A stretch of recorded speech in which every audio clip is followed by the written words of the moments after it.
So today we're meeting my African pygmy hedgehog, who is called Herbie. So hedgehogs are nocturnal species. That's the same whether they're European hedgehogs, African pygmy.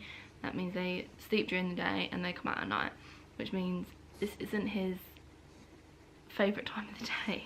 He'd much rather be asleep, tucked up in his viv. But we're just gonna say hi, Herb. He's a bit huffy. Okay, Herb.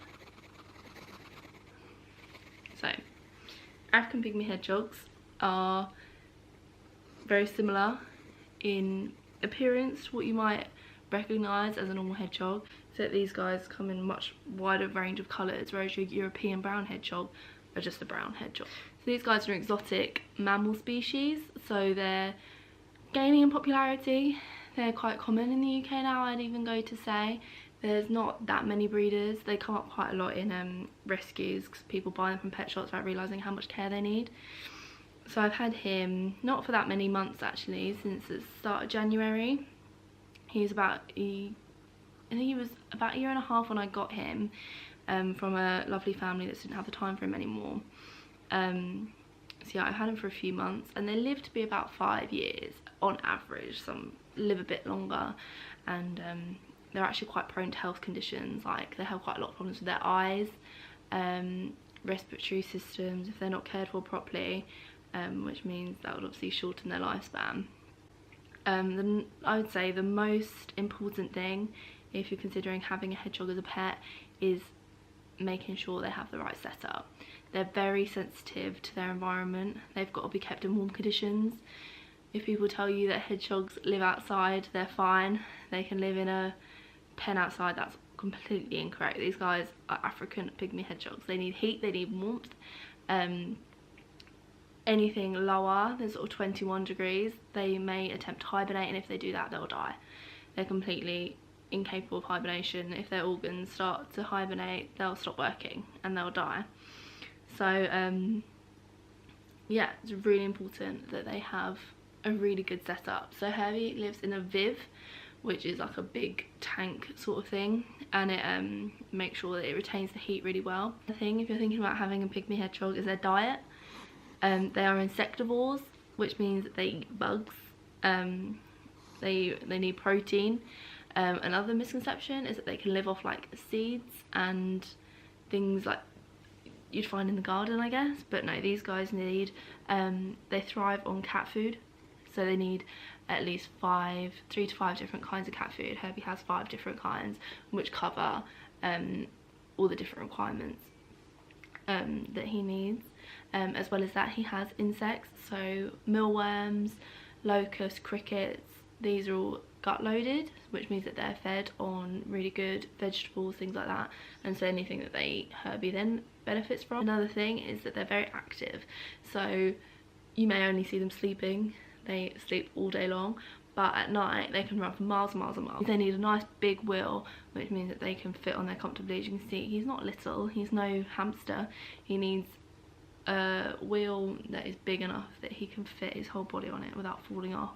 When I first got him, he only had a small one and you could hear it like banging against the side where he was it was too small. On their wheel, they love to poo, which means that in the morning there's like a poo rim from where he's running it, so that means you also got to keep their feet clean, so they get poo boots. As well as that, they need their nails clipping maybe once a month, depending on each hedgehog. It can vary.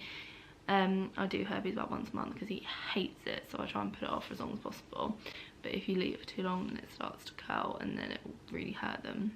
They also like to come out of their vivs. It can be quite boring if they were just in a 4x2 space their whole lives, so I wait for as long as I can into the evening. Normally about 9 o'clock I'll get him out.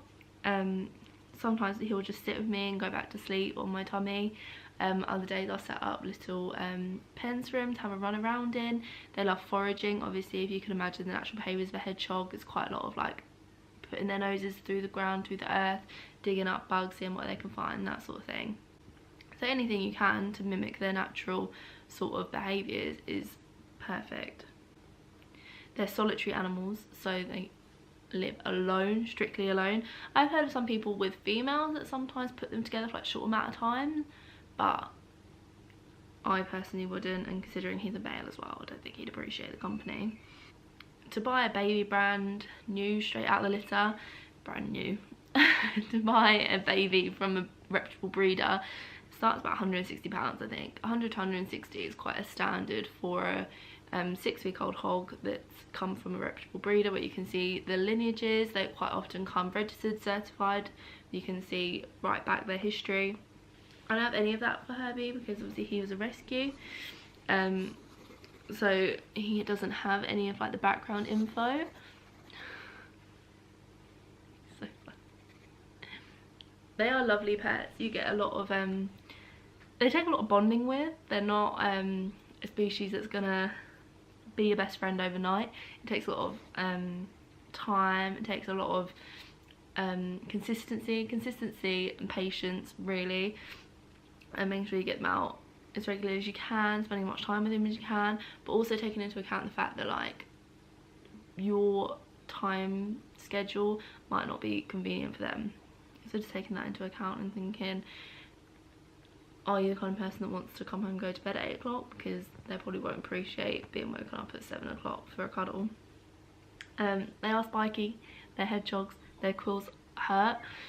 They can spike you. Quite often their quills will irritate your skin if they're dirty. So you sometimes come out in like a bit of a rash, but that's very common, very normal.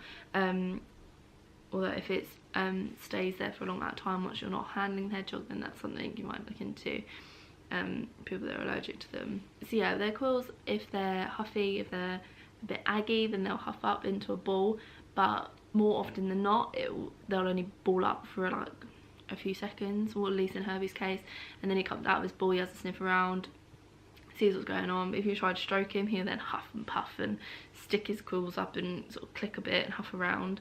But once he's calmed down, he knows that everything's alright, and he's gonna have some treats or something, then he's fine, and you can handle them quite easily because they'll like lay their quills down, so they're not spiking up, so they're easy enough to hold that way. So yeah, that's sort of like a basic run through of Herbie and basic sort of hedgehog knowledge. If you're thinking about getting one as a pet, there's a lot more to it. Set up his diet, his sort of daily routine, then like a weekly routine, so that would be like cleaning out what he has in his bib, and then like a monthly routine of trimming his baths, supplements you can add to their food if they're like dry skin, if their quills are falling out, all sorts of situations. So yeah, a massive thank you from me and Herb, and we'll see you soon. Thanks.